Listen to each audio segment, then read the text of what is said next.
was a company I'd never heard of, and I encountered them twice in a single weekend. Anyway, it was a 7-cylinder 37D14 diesel engine, which generated 805 horsepower. The engine room today is flooded out and completely inaccessible, but I was able to lean down and reach the camera inside. The engine sits in mud and water, rusting away, despite the fact that it is one of only 3 surviving diesel engines of this type left in the world.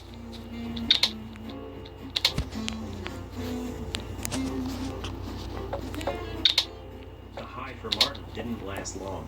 On February 17, 1942, 2 months after the attack on Pearl Harbor and the entrance of the United States into the Second World War, the U.S. Navy requisitioned the SS Sachem once more. This time, they rented her from Martin for $65,000, and that would last for the duration of the war. Unlike in the First World War, where the Sachem managed to maintain her charm throughout the war and preserve most of her fine interiors, this time around, the Navy completely changed her. You'd almost be unable to tell that she was once a millionaire's high-class yacht. Instead, she looked a little bit like a Navy Corvette, and was ready to chase down any U-boat that she encountered. She was rearmed once more, this time with a 3-inch gun on her stern, 4 50-caliber machine guns, and 2 depth charge racks. In the end, she was practically a completely different vessel. As such, she was given a new name, the USS Fennecyte. Captain Harold Homefield, seen here at her helm, was her commander during this time. We were told it was built for President Theodore Roosevelt. This was completely refitted. They put on armored plate all around. We had the same caliber cannon, we call it a 350 gun on our vessel. Lots of machine guns around. The primary use for the first part of the war was coastal patrol.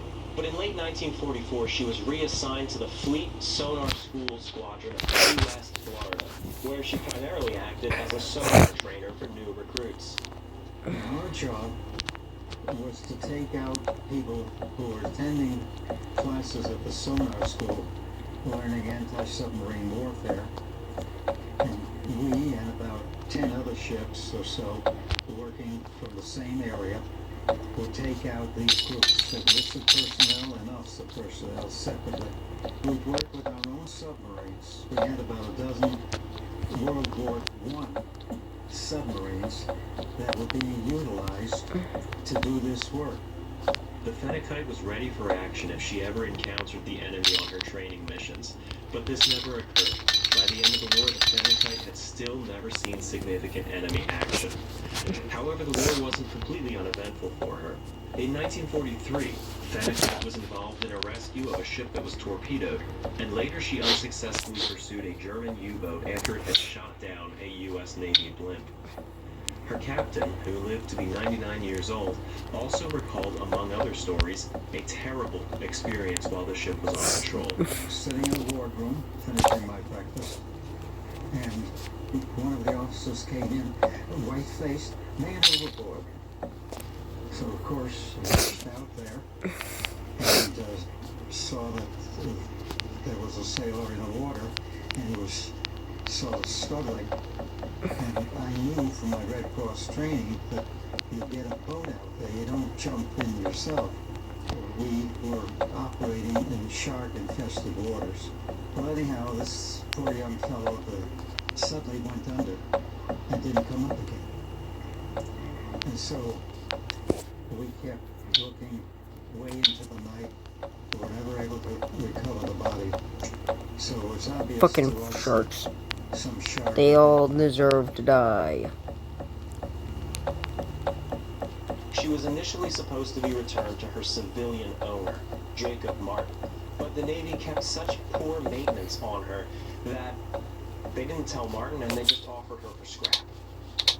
Well, Martin found out about this, and he had to actually buy his own ship from the Navy. I think it was around $5,000. However, after What the such a fuck? financial hit and finally seeing the damage they had done to her, he realized he didn't have the money needed for repairs. In 1946, he was forced to put her up for sale. Meanwhile, there was a sightseeing company in New York City known as Circle Line Sightseeing Cruises. Well, they were called that because, well, they circled Manhattan. They purchased the Sachem, which had been reverted back to her civilian name, and once more renamed her. This time, they called her the Sightseer. The stripping that the U.S. Navy did to her gave the Circle Line more or less a blank slate to do what they wanted. They were proud of her wartime service, and they wanted to maintain that modern steel warship feeling that she got from the U.S. Navy, but they also wanted to embrace her fine yacht lines and go back to her origins. In the meantime, her superstructure was enlarged so that the ship could now accommodate up to 500 passengers, far more than her initial builders had ever dreamed she'd be carrying. She sailed with the Circle Line for years, popular with their customers as the fleet's flagship. She would round Manhattan on 3-hour voyages, departing the company's new location at Pier 83, sailing south to the Statue of Liberty. From there, she'd sail around Battery Park and north up the East River. She'd sail through the Harlem River and then back south along the Hudson, passing the ocean liner terminals until returning to her home pier. These voyages were often said to be the best way to view the city, and the Sightseer, former Sachem, was the most popular of their vessels. In the late 1950s, she was renamed the Circle Line 5 as the company restructured their fleet. On the bow, her Circle Line name was painted, still visible today on both sides. At some point, they removed the ship's classic original wooden wheelhouse and replaced it with a more modern one. In 1977, after 31 years of serving the Circle Line and carrying nearly 3 million passengers, she was deemed obsolete as her operating costs were too high and she was retired. She was stripped of anything useful, donated to the Sea Scouts, towed to the New Jersey side of the Hudson River, and she sat there, seemingly abandoned. There were actually passive efforts to maintain her, perhaps even eventually restore her to her former glory, but these always fell through, usually because of money reasons. The years went on and the ship fell further and further into disrepair.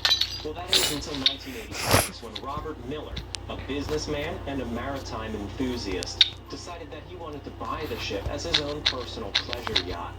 He paid $7,500 for her, and he promised to have her towed out and removed from the site within 7 days. The first thing he did was he renamed her the Sachem once more, and for the following weeks, he would tow her from pier to pier all around the Hudson, basically dodging mooring fees and skipping out on paying, as he was doing the basic maintenance to the vessel. All the while, he was making the 10-hour drive from his home near Cincinnati, Ohio, all the way out to New York Harbor, and back, every weekend. It was around this time when that a limousine pulled up onto the dock, and the music studio producer got out and approached Robert and explained that they were producing a music video for Madonna's new song, Papa Don't Preach. And he asked him, can we use the Sachem in the background? He agreed, and the ship makes a brief cameo appearance in the video. Well, Robert couldn't keep dodging those mooring fees for long, nor could he keep driving 20 hours a week to work on the ship. Nor could he keep vandals off of her, who had now twice broken into her, stolen his tools, and stripped things off of the ship. Now, what he had to do, if he wanted to keep her, he needed to bring her home, so that he could work on her more regularly and keep a closer eye on her. But the ship couldn't move. The Fairbanks Morse engine was dead, and she was in terrible condition. She was too big to haul over land, so what could he do? Well, from that pier in the summer of 1988, he set out on what was no doubt an incredible adventure. He, along with his wife, some friends, and his dog, set sail on the Hudson River, through the Erie Canal, through the canals, into Chicago, and down the Mississippi River, and then back up the Ohio River to his property in Kentucky, near Cincinnati, Ohio. A 2,600-mile voyage on an aging vessel that now looks more like a drug in Southeast Asia than a former luxury yacht. On this incredible journey, he improvised a number of fittings and machinery on the ship, including a makeshift head. He essentially had a lawn chair up there on that deck that he would steer from, and an engine mounted down below him. And to control that engine from his lawn chair, he had a broomstick that he would just lean back and poke at the engine until it moved water. But that engine, that was by far the wildest improvisation he had. He cut out a portion of bulwark from the fantail and welded a Z-drive propulsion unit. To power it, he used an old bulldozer engine that he salvaged. In ideal conditions, he could make 8 knots, but when going against currents, he could barely do 2 knots. That old bulldozer engine is still mounted on the ship's fantail, although the odds and ends off of it have been pilfered by souvenir hunters. Somehow the Sachem's final voyage from New Jersey to Kentucky seemed more like a grungy trip on a makeshift junkyard raft than a triumphant voyage of an antique vessel on her way to restoration. Now, Robert and his team were actually detained by Canadian port authorities because when they were sailing through Lake Huron, they accidentally crossed into Canadian waters. They were briefly detained, but things were sorted out, and they were allowed to continue on their way pretty quickly. The Sachem puttered up the Ohio River, worn out and exhausted, and was tucked into a small tributary near Petersburg, Kentucky. At the time, this was Miller's property, and from here, he'd be able to work on her more regularly. His incredible journey was over, but the same might be said for the Sachem herself. Miller was out of money. On top of that, the water level in the river dropped, and the ship now stuck hard in the mud. Miller, at this point, gave up. What the fuck He eventually no? retired, sold this land, and moved to Mexico. He always hoped that some restoration efforts would come together and take the ship off of his hands and she'd be given a new life. But there was no such luck, at least not yet. Robert Miller died in 2016, and the Sachem still sits here in the same mud that she got stuck in over 30 years ago. The Sachem now sits all but abandoned on a small creek feeding into the Ohio River. The hull has rusted through in many areas, exposing every last compartment of her to the river. Nothing on the ship remains watertight, and fewer parts of her upper portion are structurally sound. I kayaked out to her, again after seeking permission in advance, and I climbed aboard. The gun mounts from her service in the Second World War are still on her deck, having been preserved by the Circle Line as part of her heritage, but they're now buried deep under nearly a foot of silt and mud. Just look at how thick the mud has caked on this deck. Get the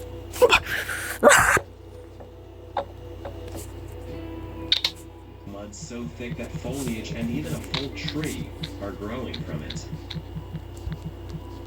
This visit was in the winter, when more of the vessel would be exposed, but in the summer, the ship looks like a garden, covered in green and in parts impenetrable by brush.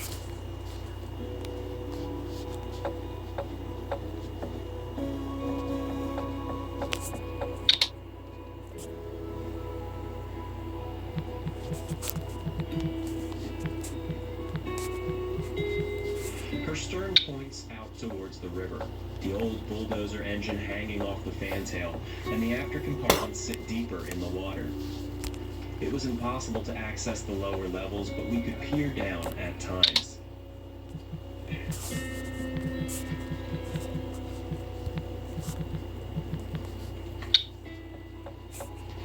This companionway may have led down to a galley area, as the compartment below was adjacent to the dining room.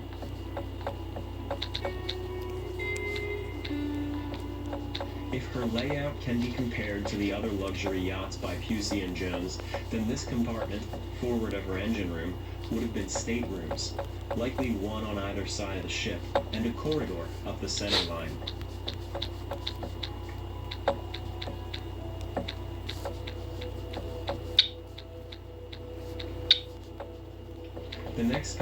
forward may have been crew or additional staterooms.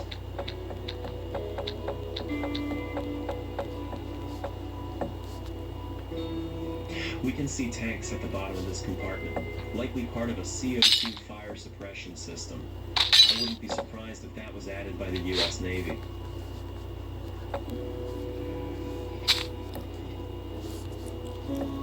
The forepeak, the one and only compartment not flooded at the river's current height.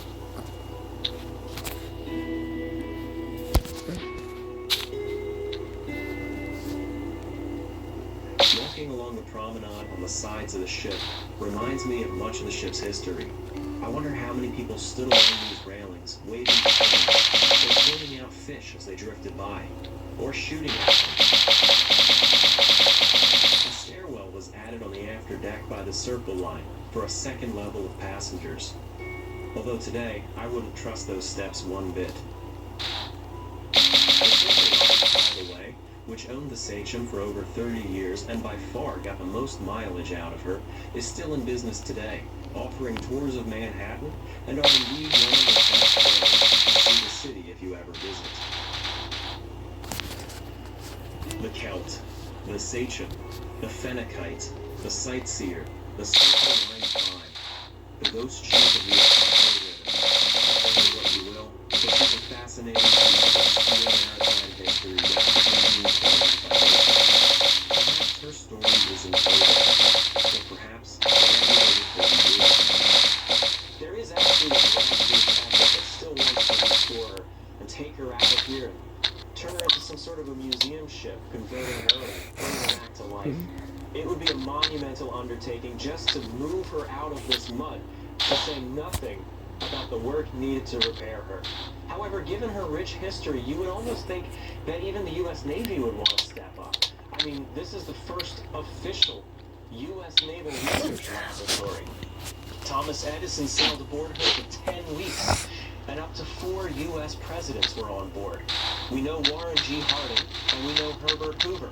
It's possible that Teddy Roosevelt and FDR were on board. That's both the Roosevelts. Two very opposite people, but, you know, the same ship. And not at the same time. You can find out more about the Sachem at uss-sachem.org. Those historians actually helped with the research and material that went into this video to make sure that this documentary thoroughly told the entire history of the Sachem so that she's properly documented no matter what her future holds. Well, thank you very much for exploring the history of the Sachem with me. Don't forget to subscribe and like this video, comment if you want, and please share the video as well. As always, thank you to my supporters on Patreon, especially Marlo Perez, Kelly Black, Kaiser Wilhelm II, Zach Richards, Donald Anderson, Cody Henricks, Joan Haynes, Sean Kimball, Glenn Biddiscombe, Stephen Schwankerts, Gabriel Colomb, Nick K, RGB, Rob M, Amos Mayhew, Corey Andrews, Nicholas Masella, Colt Hannock, Sophie Baber, Rob, Oliver Chin Chen, John Miluski, David Watipka, Tiffany Raridan, Manti Media, Nathan Gutierrez, Max Metcalf, David Littlejohn, Sean Sohi Fraser, and Nikki Chan 92.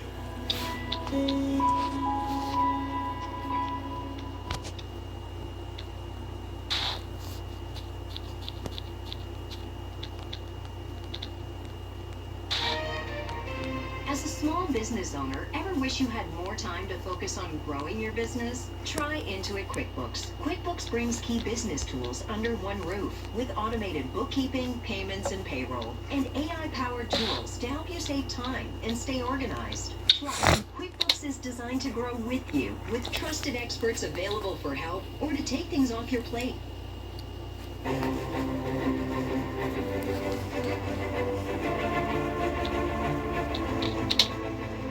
This is the Milwaukee Clipper, one of the last remaining passenger steamers on the Great Lakes. Originally built way back in 1904 and rebuilt in 1940, this ship broke speed records and captured the hearts of the millions who sailed on her. The ship has a soul. When you step on board the ship, you realize that it's not just a hunk of metal. It draws you in. It really does. In this video, we're going to dive into the history of the oldest surviving Great Lakes passenger vessel, learn about the long and illustrious career it had under two completely different identities, and take a detailed tour of the museum ship today. We'll be climbing deep into the lowest parts of this historic vessel, and seeing the hard work going into keeping one of the most important pieces of Great Lakes history afloat after 120 years. Get all the help we can get down here. We need to get our name out there, because if not, this ship might be going to the breakers.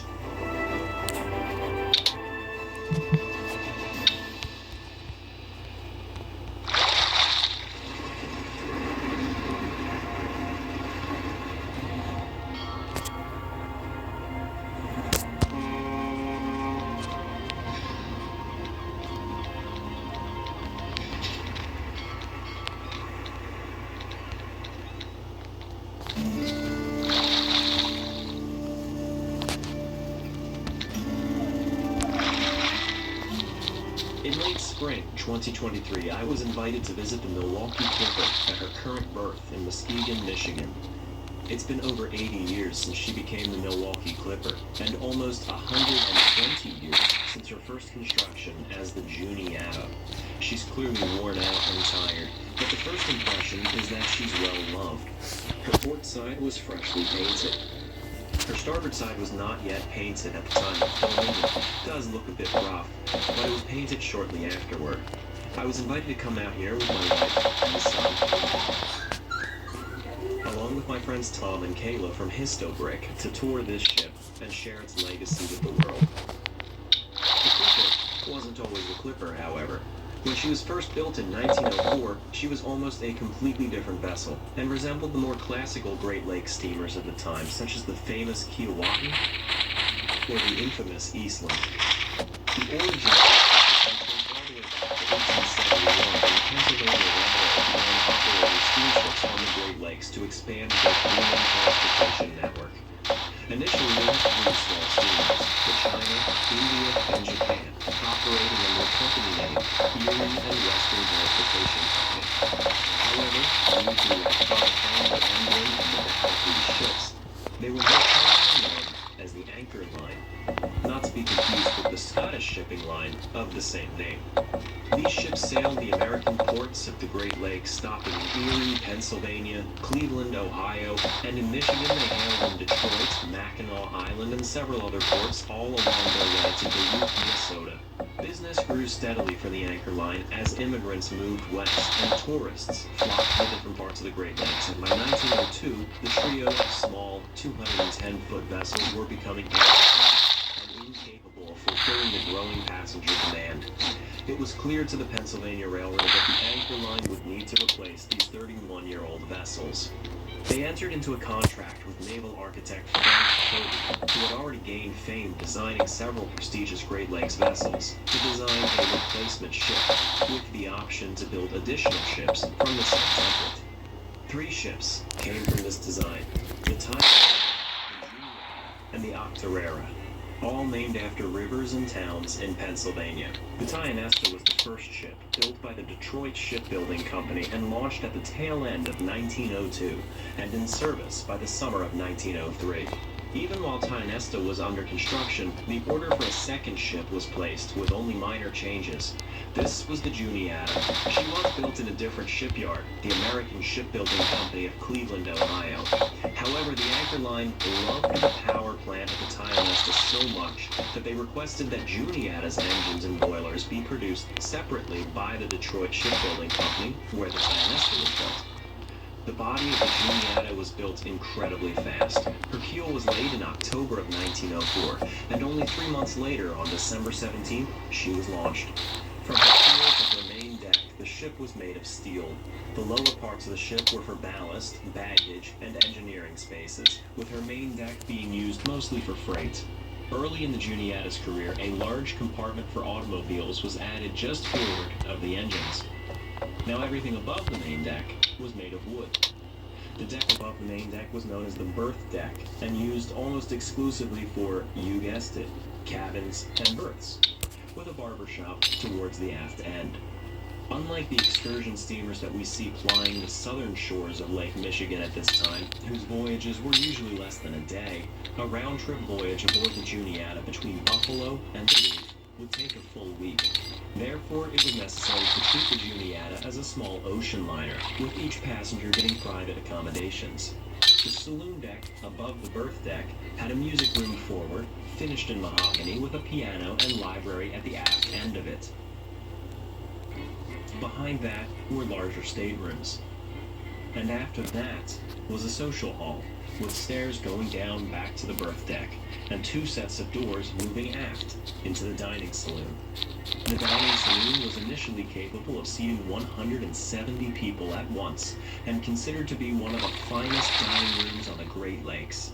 The most striking feature of the room was the wide, vaulted ceiling running the full length of the saloon.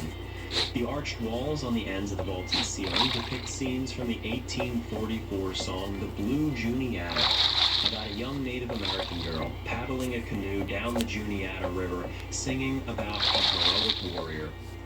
One of the two murals depicted the girl singing in a canoe, while the other scene depicted the warrior on the bank of the river waiting for her. At the aftermost end of the deck was a smoke room, which contained a bar. The deck above had a cruise deck house and 6 parlor suites. The ship carried 8 lifeboats, not nearly enough for all passengers, but this was honestly common aboard all passenger ships prior to the sinking of the Titanic in 1912. The vessel was sent on her delivery trip on May 14, 1905, sailing from Cleveland to Detroit. There, her older sister, the Tionesta, sat at the dock loading up. The Juniata approached and tied up alongside of her, waiting. Once Tionesta departed, the Juniata pulled into the dock, and on May 31st, she set sail on her maiden voyage from Buffalo to Duluth. Juniata raced through the waters of the Great Lakes at a speed of 18 knots, or about 20 miles per hour. Powering her single screw was a 2,500 horsepower quadruple expansion engine built by the Detroit Shipbuilding Company. Although today, the vast majority of the vessel has been rebuilt or replaced, the original engine is still deep below the decks. Making our way down into the engine room right now. So of course we have the engine that dates back to 1904. The engine actually is the oldest part of the ship because it was actually built a few months before the ship was built. So this is the oldest part of the ship. It's the heart of the ship as well. I got your engine, you got your crankshaft.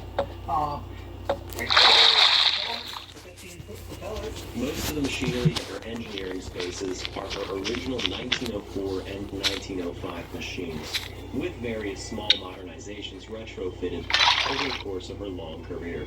I just can't imagine working down here with these engines running and how high it would have been. The biggest cylinder, the first cylinder, 65 inches in diameter. It was all manually oiled. It was not automatic. So you had to go around and oil the engine while it was moving. It was a quiet engine as well.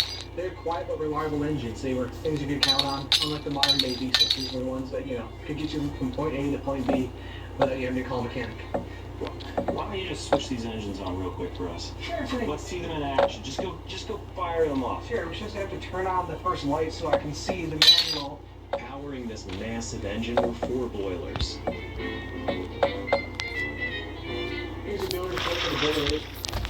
Built by American Steamship Company, 1905. Initially, these were coal-fired, but during the conversion to the Milwaukee Clipper, the boilers were converted to burn oil. Here's the original steam gauge. The Anchor Line ran her until shortly before 1910, when the Anchor Line introduced a third ship, the Ferrera.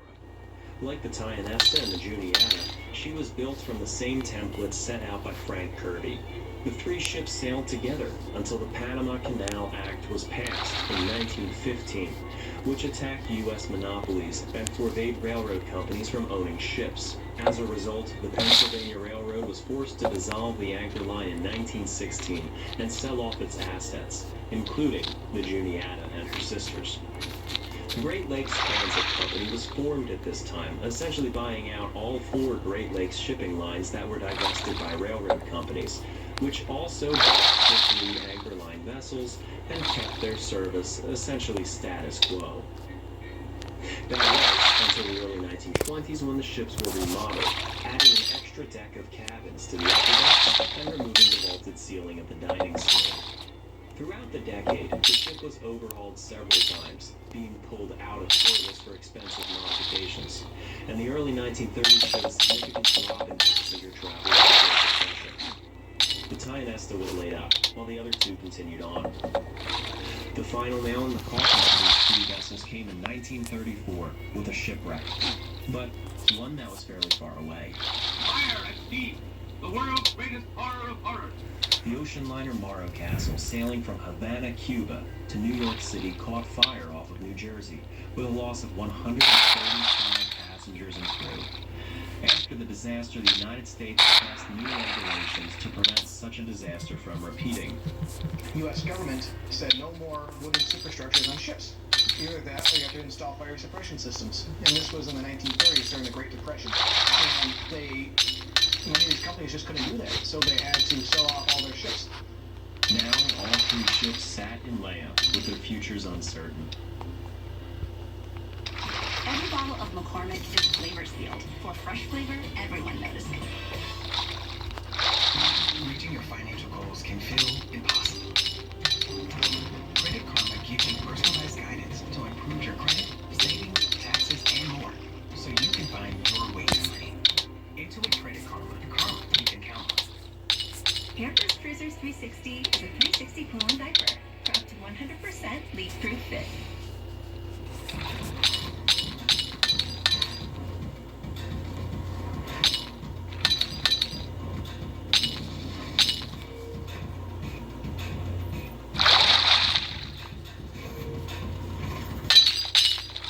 Imagine a vacation your family will dream about. Where racing. In the late 1930s, Max and Mark McKee entered the story. They were two brothers who owned the Wisconsin and Michigan Steamship Company and were looking for two new steamships to replace their older ones. They hired a naval architect named George Sharp from New York to design a fully fireproof vessel for their new fleet. But it proved too expensive to build a ship, so instead they left George to create plans to adapt an older vessel to fit this new design. Juniata was towed from layup in Buffalo to the Manitowoc Shipbuilding Company in Wisconsin, where it was to be completely modernized. She was stripped down to her hull with all traces of the wooden structure removed and trashed. Her engines were kept, as we saw earlier, and her coal-fired boilers were converted to burn bunker C oil. The structure that was built on the old bones of the Juniata was thoroughly modern for the time, and designed to be streamlined. It was the first Art Deco passenger ship on the Great Lakes. It was the first all-fireproof vessel on the Great Lakes, and it was also the first all-steel passenger ship on the Great Lakes. So, a lot of firsts with this one. Her structure is now all steel inside and out, with her passenger accommodations fucking brave decorated with ceramic tile. Like the famous ocean liners America and United States, most materials that went into the new ship were fireproof, with advanced fire suppression systems throughout the vessel. Despite the extreme care for safety put into the designing of the vessel, emergency services were abundant. 4 large lifeboats were placed on the deck aft of the bridge to be launched with well and davits. 7 life rafts were located aft of that, and an emergency catamaran boat was placed on the after sun deck. Today, the 4 primary lifeboats are still on their davits.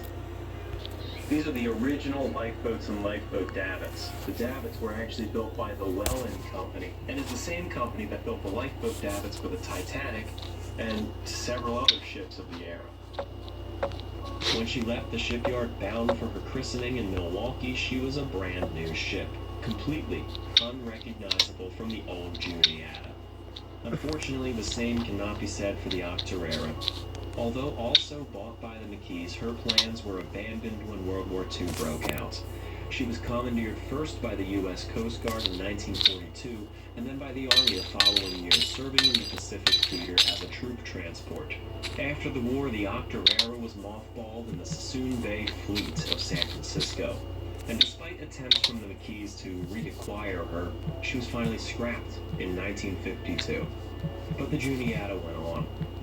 She sailed into Milwaukee, Wisconsin under the command of her first captain of her second life, Captain Alan Hoxie, a tough and seasoned captain who ran a tight ship. Waiting for her in Milwaukee was a massive celebration, and here the ship would be renamed. Now, Mark McKee, one of the ship's new co-owners, was on the board of Pan Am Airways at the time, and as a nod to the company, he copied the airline's naming convention for their aircraft. You take the main city on the plane's route and add the word Clipper to it at the end to give it an air of sleek reliability. Therefore, here in Milwaukee, the old Juniata was christened the Milwaukee Clipper, with Max McKee's daughter Patricia breaking a bottle of Wisconsin cream against the hull and splashing every dignitary there as well. The Clipper then set off for an inaugural cruise for 3 hours to celebrate with a full 900 passengers aboard. As the festivities ended, the Milwaukee Clipper went right to work, with Captain Hoxie taking her out on her maiden voyage under this new identity, departing at midnight. When the Clipper soared into Muskegon, Michigan, she broke the record for fastest crossing, a record that she would break again later in her career. Her route changed a couple of times throughout this career. Initially, she ran between Milwaukee and Muskegon, but that was changed at times to the route from Milwaukee to Chicago. Other times, she ran one route on the weekends and others on the weekdays. The 361-foot Queen of the Great Lakes. The Milwaukee Clipper quickly became a favorite among passengers traveling Lake Michigan, with the simple charm of the interiors, the comfortable amenities, and its streamlined exterior. The cabin deck and sports deck were the two primary decks for passengers. Stepping through the gangway doors and coming aboard through the main lounge on the cabin deck, the passengers are greeted with a friendly welcome inset in the floor's mosaic. Your host afloat. This is the ship's main lounge, a large open space decorated with an array of glass, aluminum, and chrome, and all in the Art Deco style.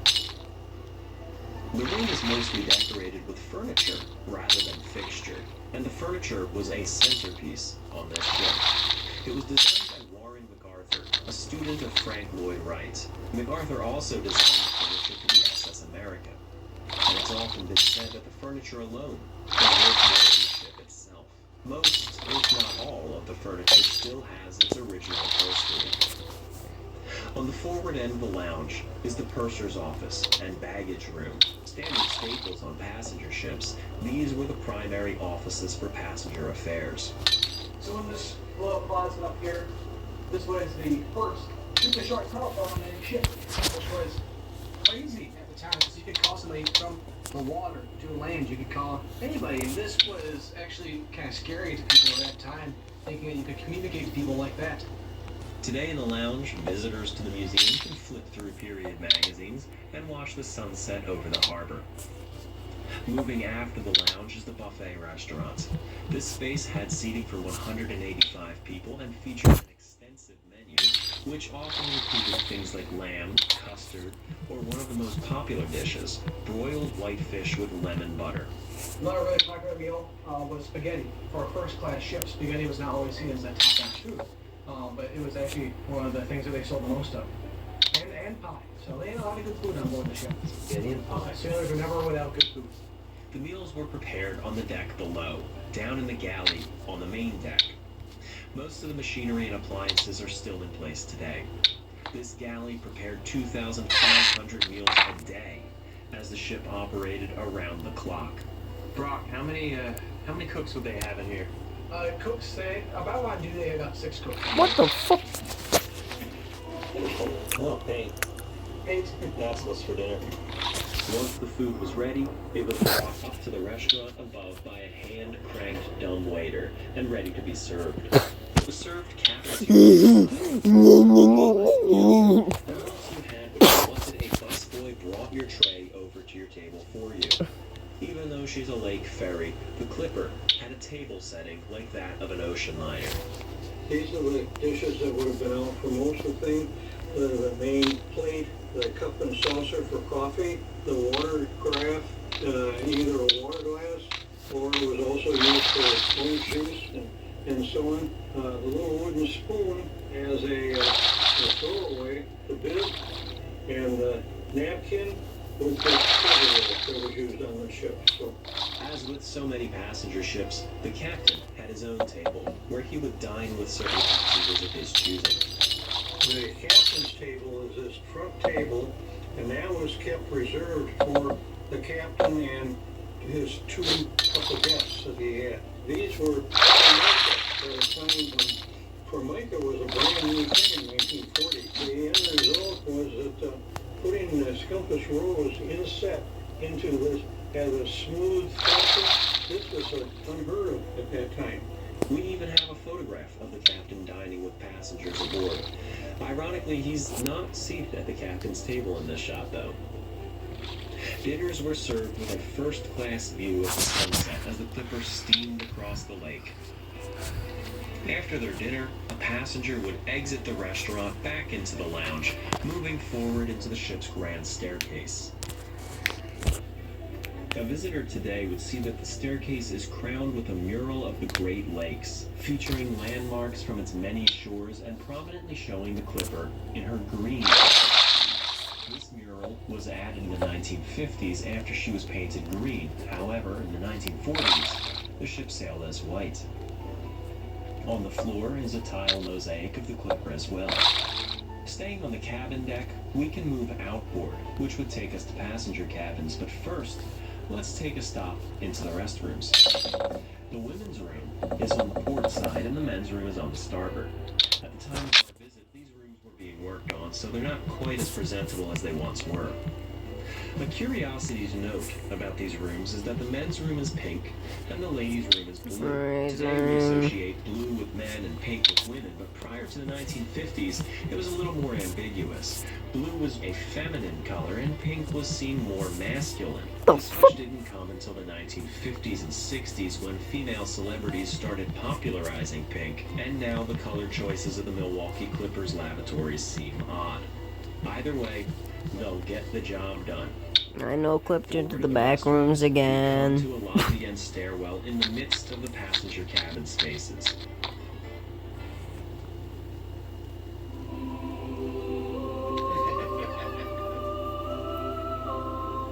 What the fuck? Subway's protein-packed footlongs are the perfect way to fill up your day. Like the All-American Club or the Ultimate BMT. Okay, zoom in. Whoa, that's 54 grams of protein. And now, buy any footlong in the app, get another half off. Order now in the Subway app. Meta, Buster H. Frank again. Last time you got a replacement Frank at Finn's. Travel. It's gone from being an adventure to a checklist. But the world is still full of wonder. You just need a better way to find it. Introducing Airbnb Experiences. Master ramen with an award-winning chef. Dive into underground jazz with a renowned bassist. Or see Notre Dame with her. She helped restore it, by the way. Don't just see a place. Experience it.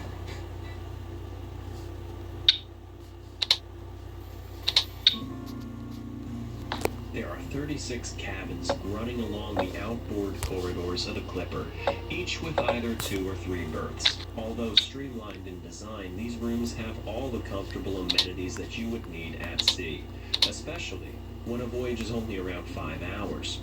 There's a picture there that always shows these two pretty young ladies that are there.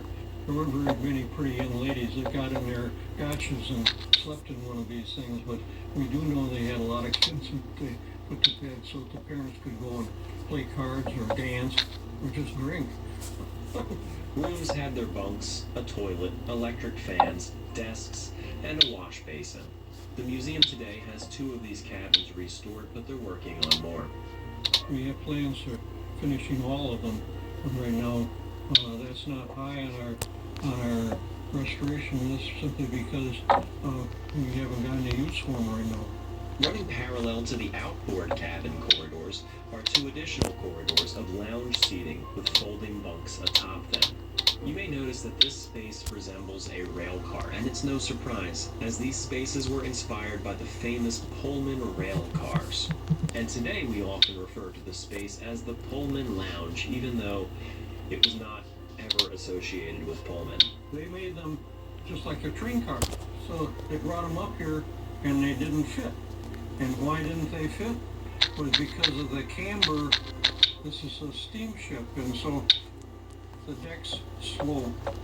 And so they had to take them all back and remake the bottoms of them so that they sloped. 112 passengers could sit in these seats for daytime voyages, and the bunks could sleep 46 by night. Curtains could be drawn to give privacy, with each bunk having its own personal light and air vent. The demand fluctuated greatly for these bunks. For most cross-lake voyages, the trip was too short and the bunks weren't very popular. For the longer trips up from Chicago, there weren't enough of these bunks for everyone who wanted one. The 4 passenger corridors running parallel all led forward to the Club Lounge, the forwardmost end of the cabin deck, which was exclusive to passengers who upgraded their fare to a cabin or a bunk. You got pretty good service everywhere, but up here during the day, if you sat in one of these lounge chairs and you press a button, you promptly got somebody to come and wait on you, and they took your order and brought it from way back at the galley. In the summer months, the lounge service was extended into the forecastle, just outside, where waiters could serve Club Lounge customers. In the winter, the only passenger bookings available were for the Club Lounge, and the main lounge and the buffet restaurant aft were shut down in order to store automobiles, which we'll get to in a few minutes. Still, passengers could look out the large windows of the Club Lounge, watch the winter seas crashing, and stay warm and dry inside. The only other space of significance on this deck that we've missed is the fantail. Welcome to the fantail. On the fantail, there's a lot of equipment, but the centerpiece is this wheel here. This is the emergency steering gear. It would have been used in the case that the steam-powered steering gear down below failed.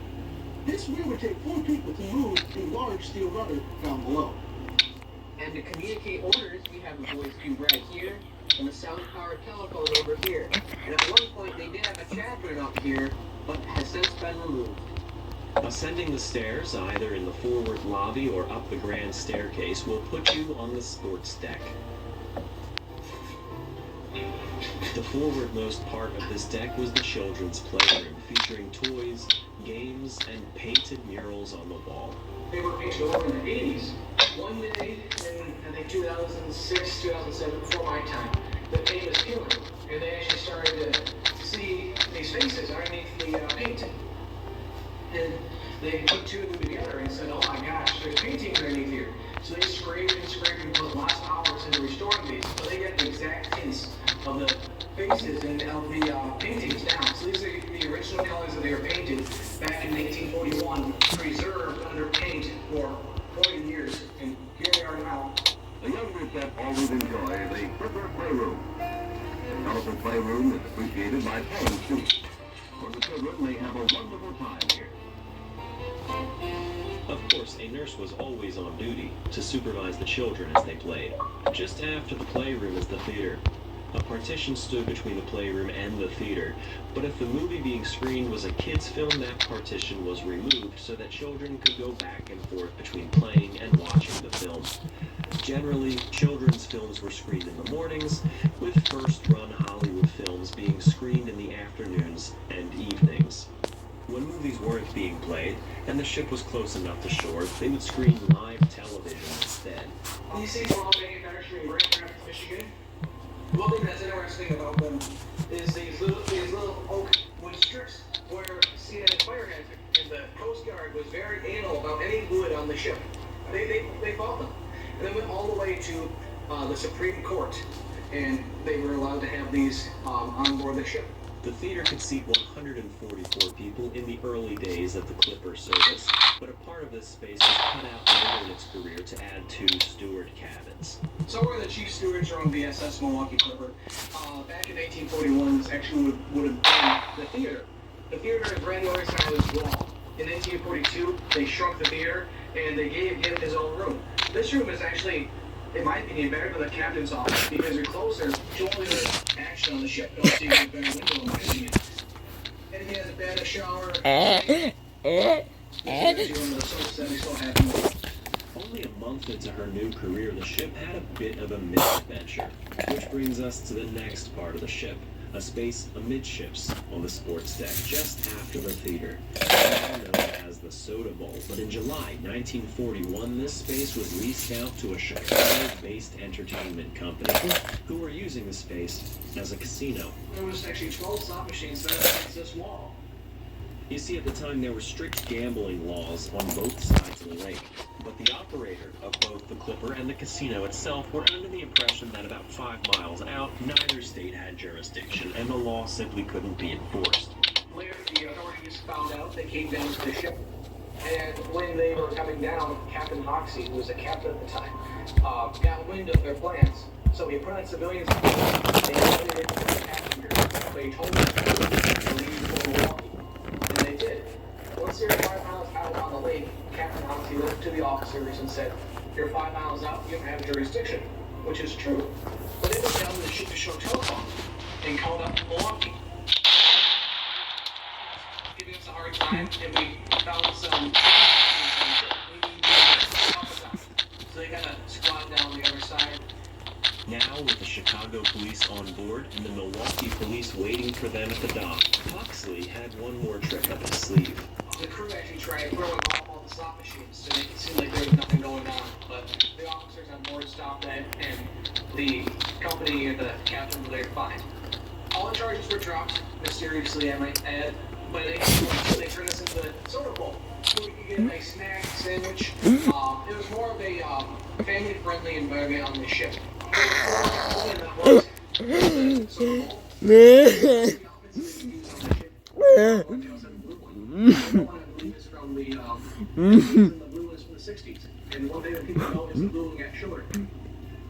After the Soda Bowl is the Marine Lounge. In the early days of the Clipper, this space was open without a roof over it and simply a in 1949, the solid roof was added to the interior space. A 25-foot oak dance floor is at the center, surrounded by tables along the outboard side. The room has a nautical theme, with seahorses along the rope stanchions and a woven rope cover on the pillars. A ship's wheel motif decorates the band stage, and a rounded bar on the forward end was a stylish place for passengers to get cocktails. Playing on the bandstand, orchestra. For a portion of its career, that band was known as George Kristen and his Milwaukee Clipper Orchestra. They produced souvenir records for passengers, and the Milwaukee Clipper Museum has one of these vinyls. They're fun covers of popular songs, but due to copyright reasons, I can't play them for you. On the far aft end of the sports deck was the sports deck. A space for passengers to play games like shuffleboard, have races, or just simply horse around. So it's book your next hotel. If you don't book it, the shame. So it's resort. Sweet vacation home for your next great stay. Gain Super Flings are supersonics with 3 times the Febreze and 4 times the Oxy. Try Gain Super Flings. Experience the summer of Superman.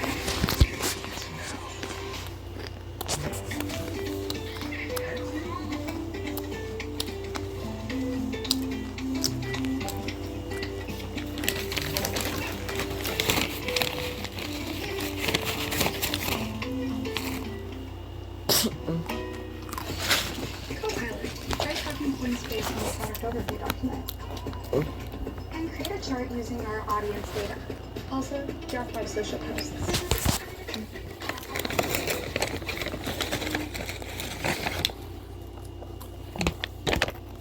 During the summer months, the ship was popular with passengers, often selling out, but winter was its dead time. The Coast Guard limited the ship's carrying capacity to 200 in the off-season because they considered that the life rafts were impractical during the colder months. Therefore, the ship could only carry as many passengers as could fit in the full-sized lifeboats. To make up for the lost passenger revenue, the ship was designed to also carry cars in addition to passengers. Passengers who wished to could drive their own cars aboard and keep them below, but the main role of the ship's car compartment was to be carrying brand new cars out of Michigan across the lake to Milwaukee, where they would be sold to car dealers. For much of the ship's career, she carried passengers in the summer, then cars in the winter, although most of the time she carried a little bit of both. It was on November 7th, 1947, the Clipper was getting ready to depart one afternoon. Being the off-season, the ship was operating primarily as a car freighter, so only a few people were on board. The weather was rough and stormy when the ship set sail. Rough weather on the Great Lakes can't be underestimated. The Great Lakes are more like seas than lakes, and can be nearly as unforgiving as the oceans themselves. Most other captains would have backed down from this weather, but Captain Hoxie didn't. The Clipper was underway, riding through heavy waves and high winds, when suddenly a large rogue wave struck her bow. The man at the throttle, who could feel the pulse of the ship's engines and propeller, claims that the ship was out of the water for at least 4 seconds. The windows in the club lounge were blown in, and several of the adjacent staterooms were flooded. Came across and smashed these windows out, and it also damaged 2 staterooms aft. As seas continued to break over the bow, the crew needed to plug up holes where once were windows. They used mattresses from the staterooms and propped them up using lounge furniture. Fortunately, the storm was subsiding, and around this time the waves stopped breaking over the bow. The Clipper made it to Milwaukee, where steel plates were bolted over the broken windows as a temporary repair. On the outside windows right here, you can see this is where they would have stuck those steel plates on to add protection in rougher seas. After 75 years, the bolts remained. They continued to use these bolts for metal window covers whenever there was bad weather.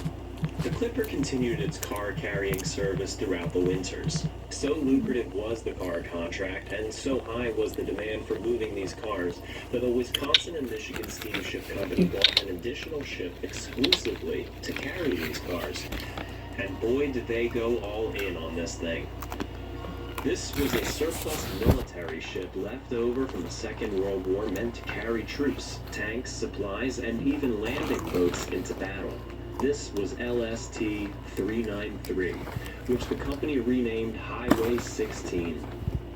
The ship served in both Sicily and Normandy during the war, and would now sail alongside the Milwaukee Clipper, carrying additional cars across the lake.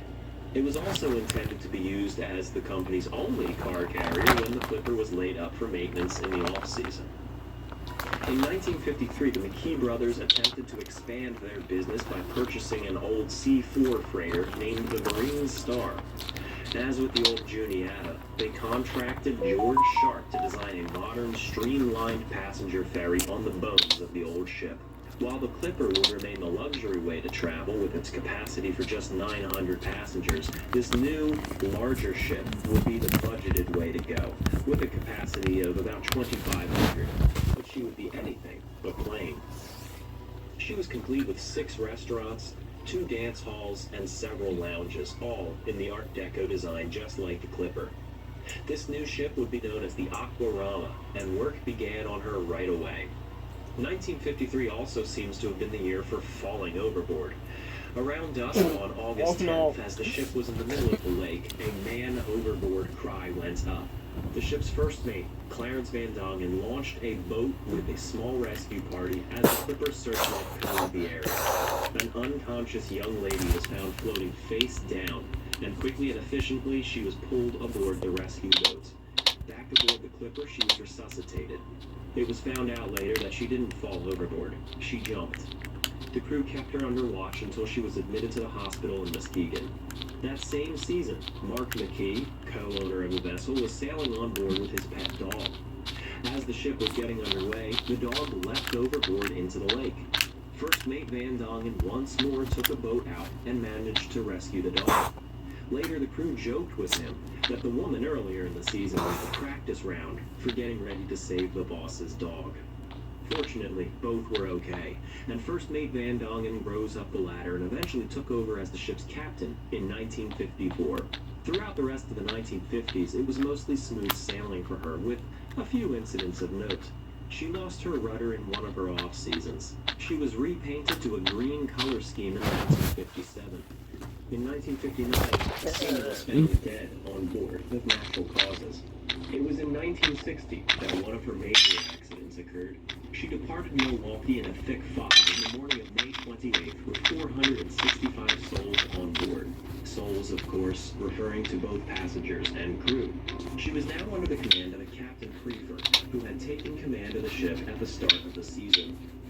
Creeping along through a blanket of fog, the Clipper was traveling at a cautious pace. Visibility was non-existent, and as it turns out, the ship was slightly out of position. The Milwaukee breakwater suddenly appeared in the distance, and the ship just simply couldn't stop. She rammed it head-on. Although the damage was minimal, 14 people were injured and had been thrown around by the sudden stopping. The bow was dented in 3 inches, and she was out of service for 2 weeks, requiring about $7,000 of repair. In January 1961, the Clipper was serving in her off-season car ferrying duties when she and 3 other car ferries all became trapped in ice just beyond the Milwaukee breakwater. This happened several more times throughout that winter, and the following one. And in 1962, it was announced that the Milwaukee Clipper would officially be a summer-only ship, retiring her from her winter car duties. Her fleet mate, the Aquarama, which sailed the Detroit River, was a financial failure, despite being well-loved by its select passengers, and this severely hurt the Clipper line. The McKee brothers wanted to move the Aquarama to the Milwaukee and Muskegon route to replace the Clipper, but she was too big to fit into the Milwaukee harbor without dredging it, which was a costly process that the city refused to pay for. Aquarama was retired in 1963, but she would bounce around different layups for many more years. September 10, 1970, under the command of a Captain Carl Reagan, the Clipper made her final trip for the Wisconsin and Michigan Steamship Company. The year was actually one of the most profitable ones for the ship, but other factors were at play. Regular maintenance costs were rising, and the ship needed expensive repairs, while the Coast Guard was becoming more and more scrutinous of the aging vessel. Additionally, the McKee brothers were unhappy that Milwaukee refused to dredge their harbor after all that the company had done for the city. The American flag that flew from her mast on this final voyage is still preserved in the onboard museum below decks. Last time they were on the engine?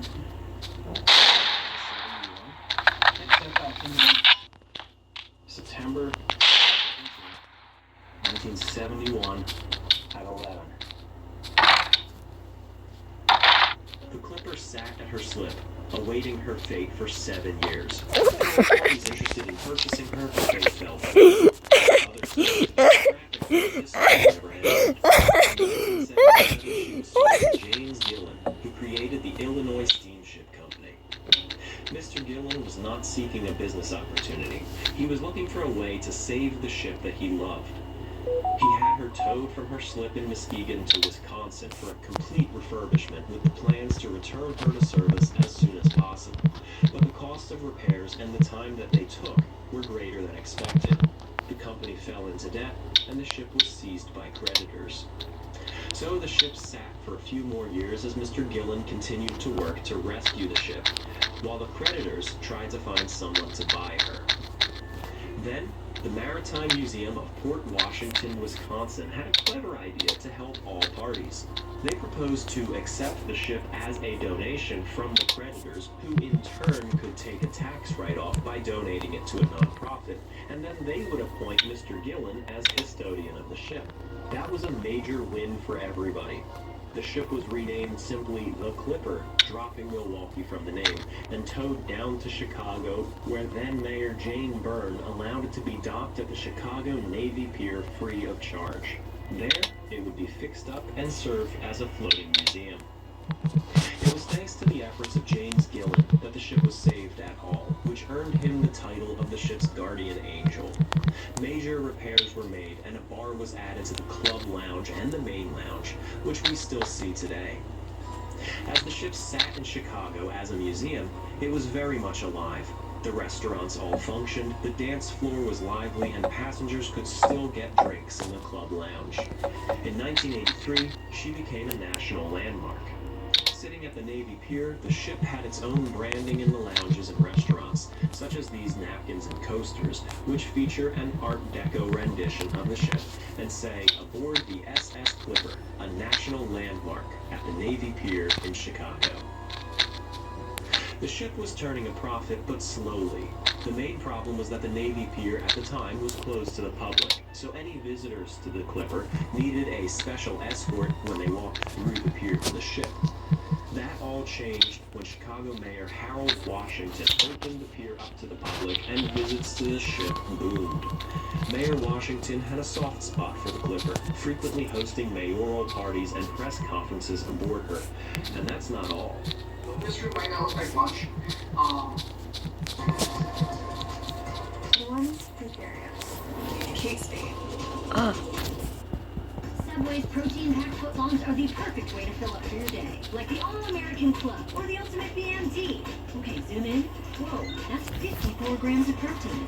And now, buy any footlong in the app, get another half off. Order now in the Subway app. Where will you go in the V6-powered Nissan Frontier? Don't just see a place. Experience it. Master Roman I burnt the water. jazz with a musician. Or see Notre Dame with someone who helped restore it. Introducing Airbnb Experiences.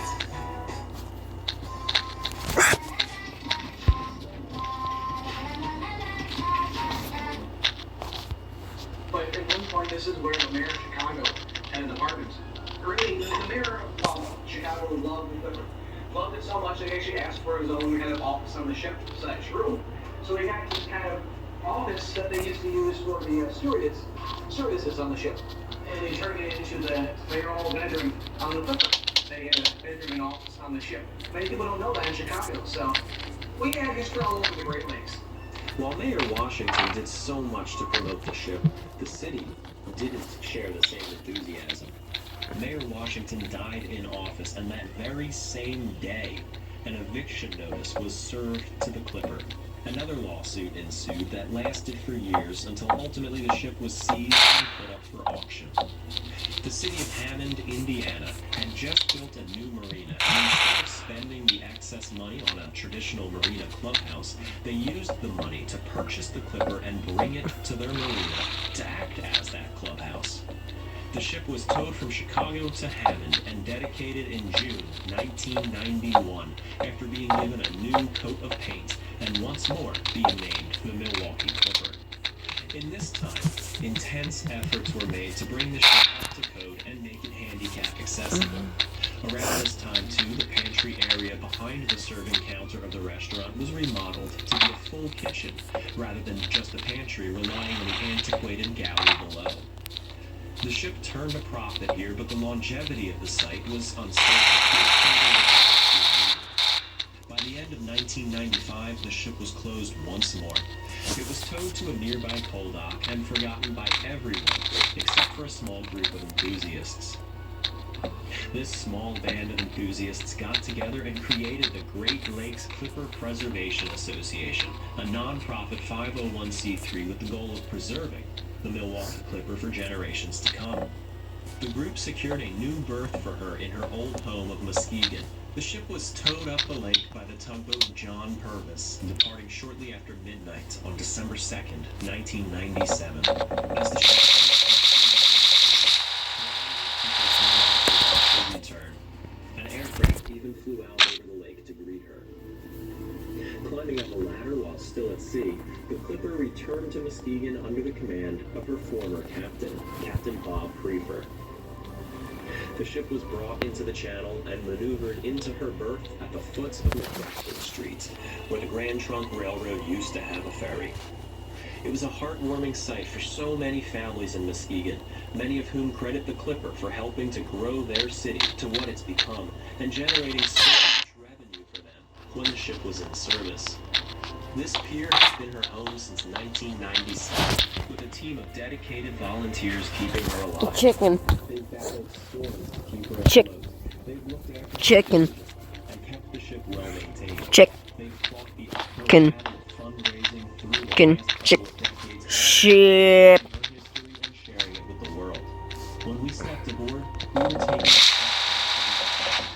In coming aboard, we can relive the old this old ship used to take. It's like a time capsule, yeah. You know, someone compared it as to getting into the DeLorean and heading back, you know, in time. Because nothing has really changed with the ship. Oh, God. That we had to do, you know, to be up to code. But a majority of the stuff is as it was. You know, you have the pilot house here and the original paint scheme that it was back in the 1940s. The pilot house is where the skippers of the Clipper commanded her across the lakes. From Captain Hoxie, her first captain after her rebirth, to Captain Prefer, who at 101 years old still serves as the ship's honorary captain. This is where her captain stood. And the captain's chair here is where they sat. Most of the equipment are original pieces of equipment from the 1940s, such as the helm and telegraphs, with some exceptions being pieces that were added later in her career, such as the radars. However, another unique piece is the radio direction finder. This piece is actually the original from 1904, installed on the Juniata. So we have a 1 degree, 1.5 degree starboard west. Man, here, the port side is on the starboard side of your dog. So it could be miles a little bit. It could be. Apparently this spittoon isn't the original one to the ship. The original one took a little bit of a spin. Back in 1941, when the ship was starting, the wheelsmen were notorious for spitting their tobacco and missing. And it was almost a game. They would miss on purpose because they didn't have to clean it up. They had one of the deckhands do it. Captain Robert Freeman started out as a deckhand, he was a dishwasher, made his way up to captain, and one of his jobs was to clean up the grounds in the pilot house. He hated that job, he could not stand it. When he got a call from headquarters in 1960, telling him that he was the captain, he was so excited, but instead of celebrating, calling up his mom or dad to tell him, I got the job, he ran to the pilot house, told the wheelsman, you're gonna spin the bucket, or you're not gonna spin at all. And he threw spittoon off the side of the ship. But he made it clear that if you're gonna spin this, you're gonna be off the ship yourself. Feels the power.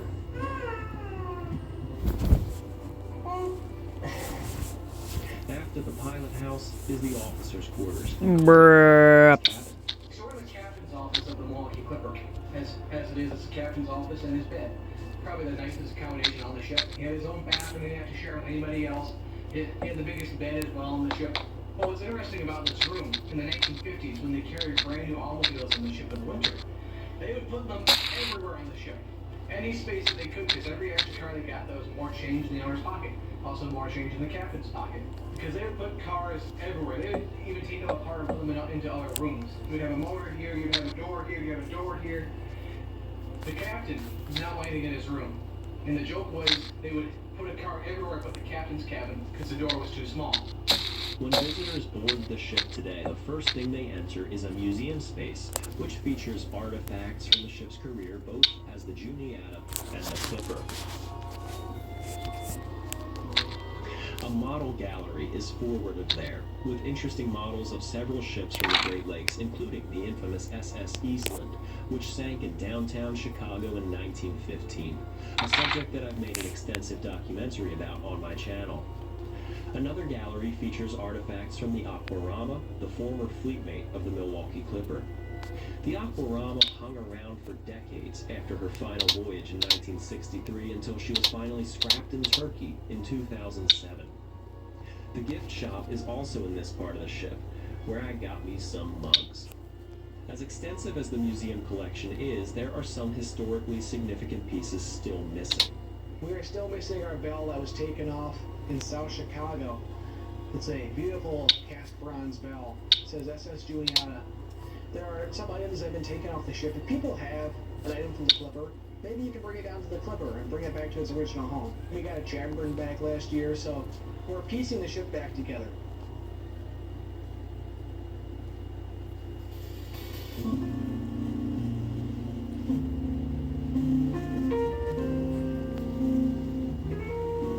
Back up on deck, the sun is starting to go down. This is the sun deck, the landscape of which is dominated by the Clipper's streamlined funnel. But this isn't actually a funnel. It's meant to give the impression of one to complement the ship's lines, but it's entirely fake.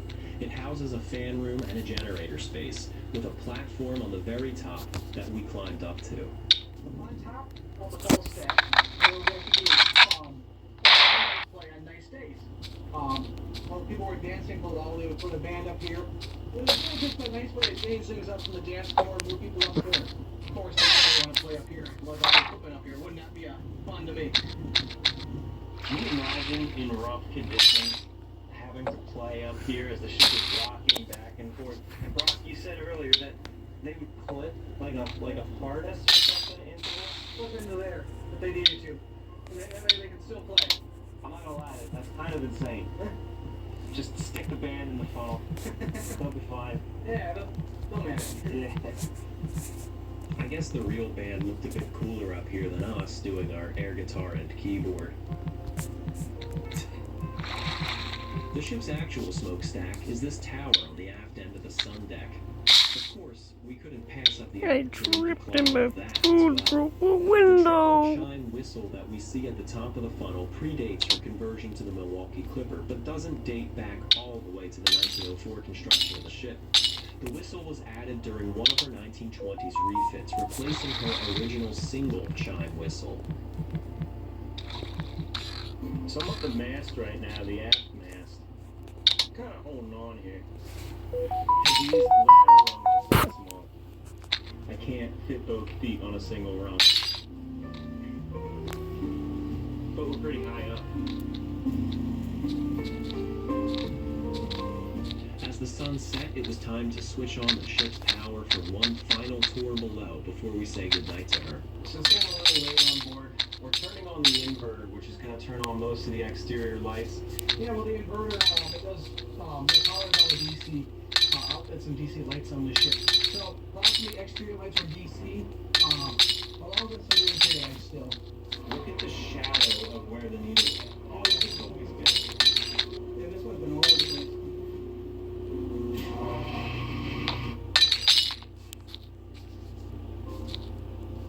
We've now seen most of the ship's passenger accommodation, so now let's start going deeper below deck, beyond just the engine rooms which we saw earlier. As we get lower into the ship, we enter the old parts of the Juniata. If parts of the ship are welded together, it's from the Clipper. If something is riveted, we're looking at the old Juniata from 1904. So, and the fuel tanks now. This looks like a coal bunker at one point. They actually had to heat the fuel to get it on board because it was so thick, it was like a tar. So to get it actually moving, they had to heat it up, and then to get into the boilers, they had to superheat it. The waste from the battleships when they would burn the oil, this is the byproduct. So this is running off of the byproduct of battleships.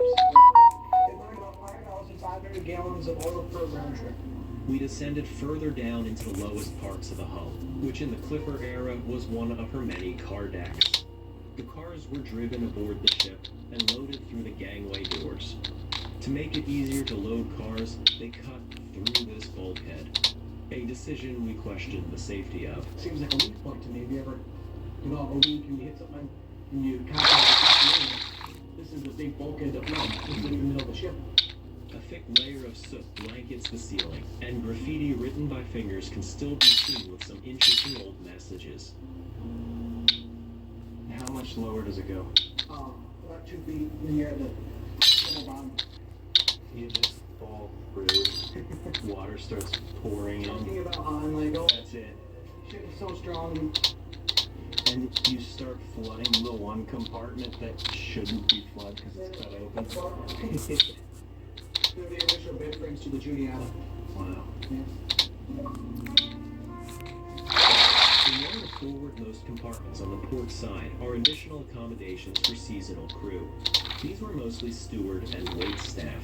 There were bunk rooms and a bathroom in this small section of the vessel. From there, we move forward into the forepeak. If you look at these beams up here, you can still kind of see how they're bent from when the ship hit the breakwater in the 60s. Okay, ready to head down for the last room? So we're going down, okay? Going down. Now, this may be bad. Like, the bounce on this ship, but no. The lowest part of the forepeak tank is actually flooded, but the walls show signs of an even deeper flooding at one point. I want to. What do you think? Dude, I'm doing it. There's no, like, I don't know, like, Loch Ness Monster down there, is it? I'm going down at the lowest right now. And in order to even out the field, if you're looking at the ship's profile, there's flooded water down here. And the idea of going into a flooded compartment seems a little too exciting to pass up. This hatch they always keep open, so there's no buildup of fumes down here. It's been ventilating since they flooded it. But I'm still not going to stay in here too long. It is muggy down there. Yeah. Like humid. It smelled musty in there, and the rungs of the ladder were rusty. There's burned wood down here.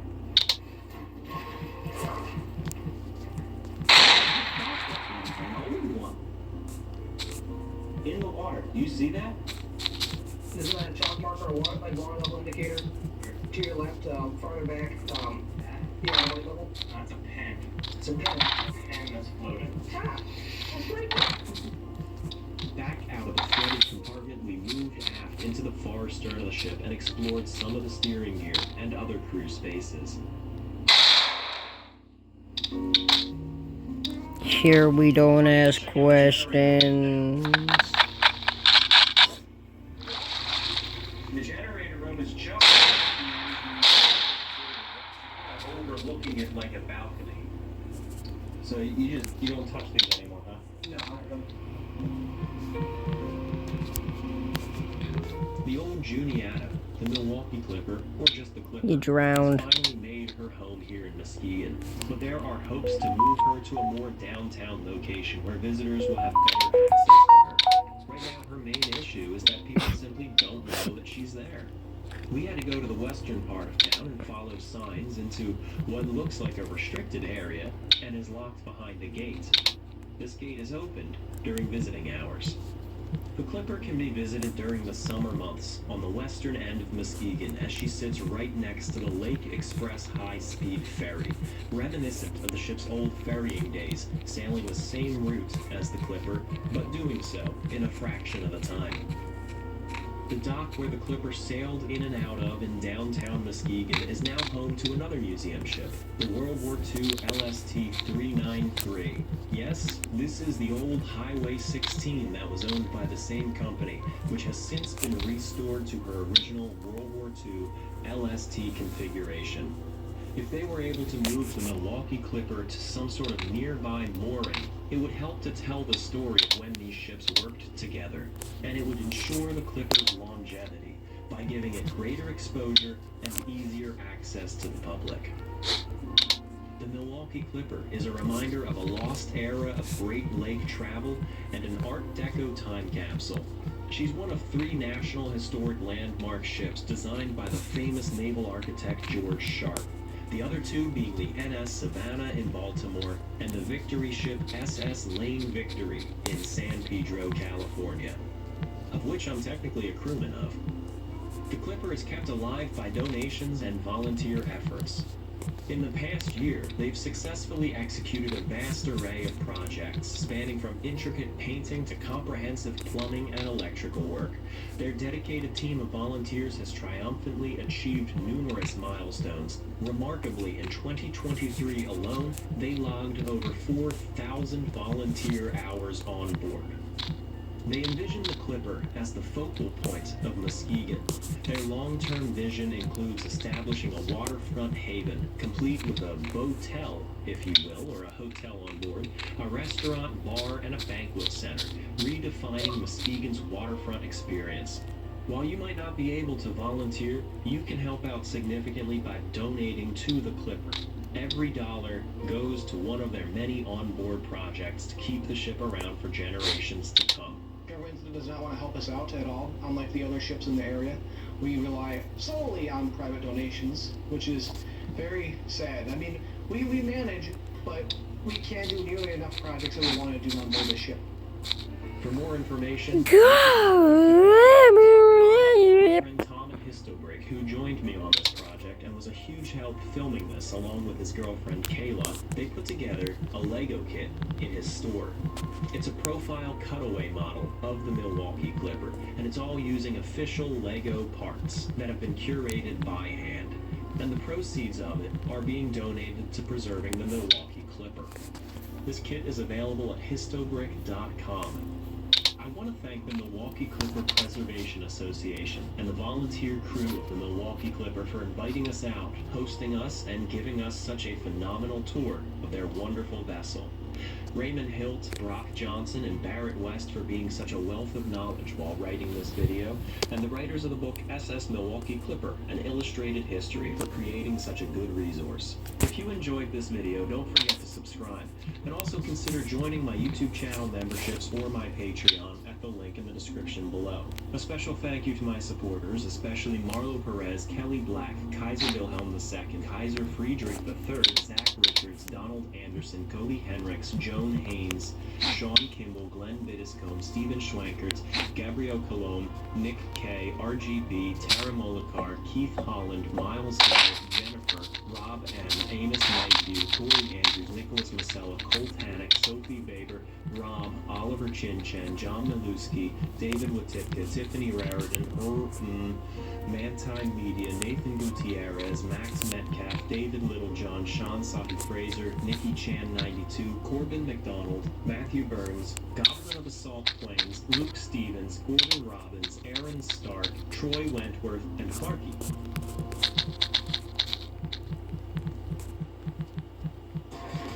To the ones who carry us.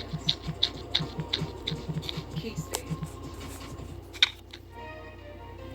Want to manage your business all in one place? Try Intuit QuickBooks. With key business tools under one roof, you can save time and stay organized with help from AI tools and live experts. Try Intuit QuickBooks.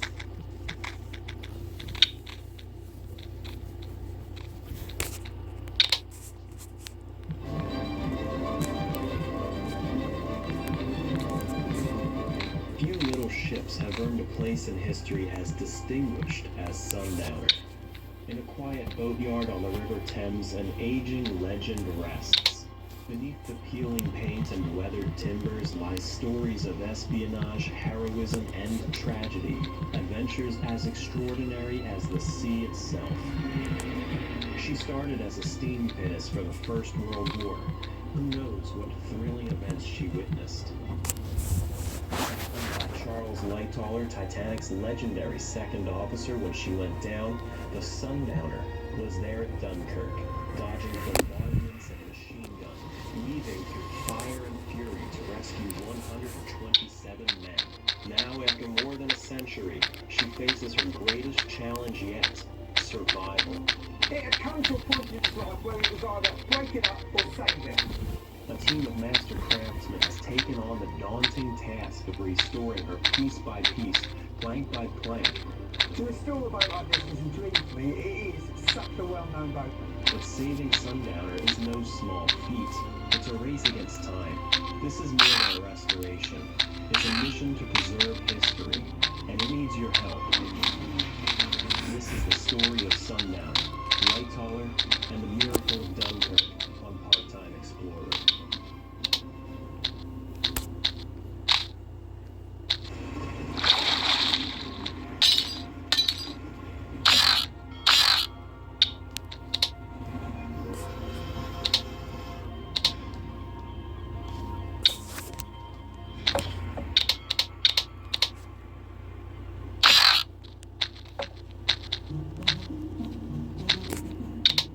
Before we look into the this remarkable story and adventure. I want to thank our sponsor, a very fitting sponsor, I might add.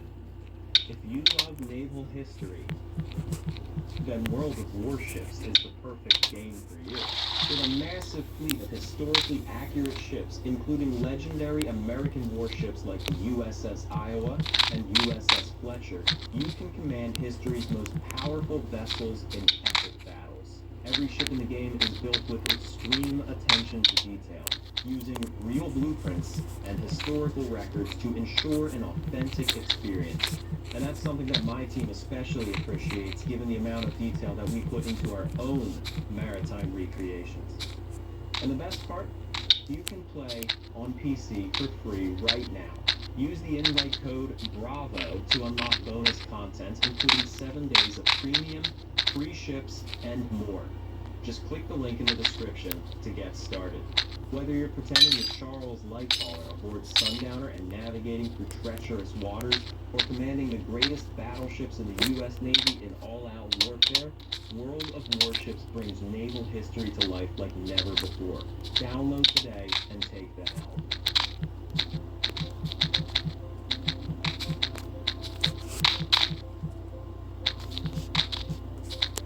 It's a cold, grey day in Chertsey in the southwest of London, England, where time-honored craftsmanship meets the open sea.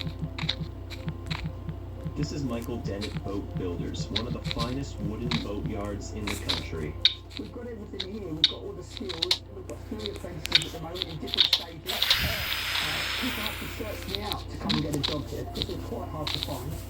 And when we get someone because they want to be here, they want to do this, and that gives a completely different feel to this yard. Everybody is here because they love what they're doing, and it makes a big difference in the finished product.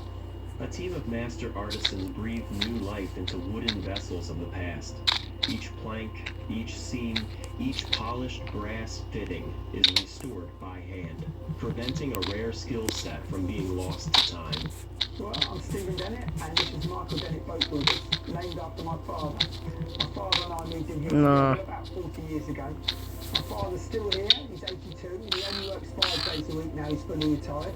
I've got an 11-year-old son, and he comes in every Saturday.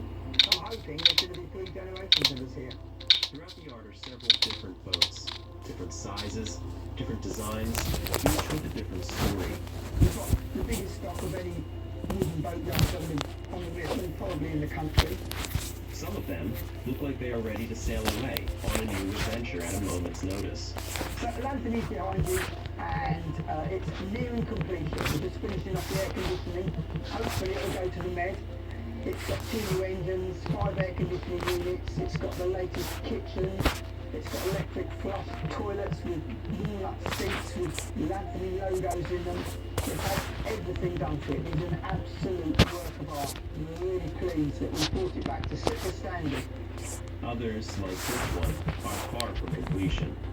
Beneath this weathered canopy lies a legend, a daunting restoration project, not only because of the condition of the vessel, but because of its historical importance.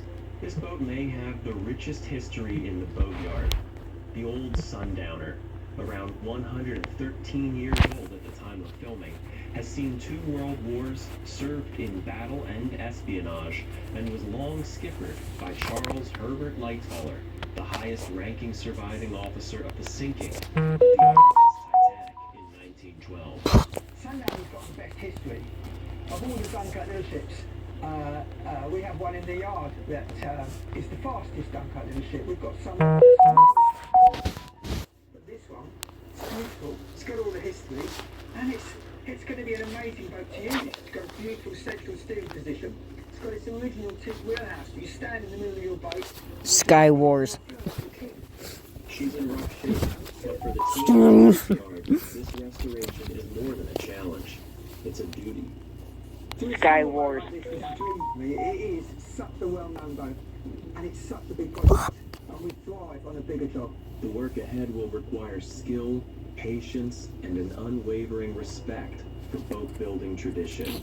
But here in this quiet quiet shipyard by the sea, such values are woven into the fabric of daily life. But the team here and Sundowners owner John Mullenschatz have a bit of a problem. The ledge wind daddy. God fucking. They didn't realize just how terrible of a state she was in. So one sundown that arrived here, we pulled it out of the water, and oh dear, it was a terrible state. It was literally crumbling to dust. The sides were crumbling, the stem has been replaced because the bits of it were falling onto the floor. The cost to restore her far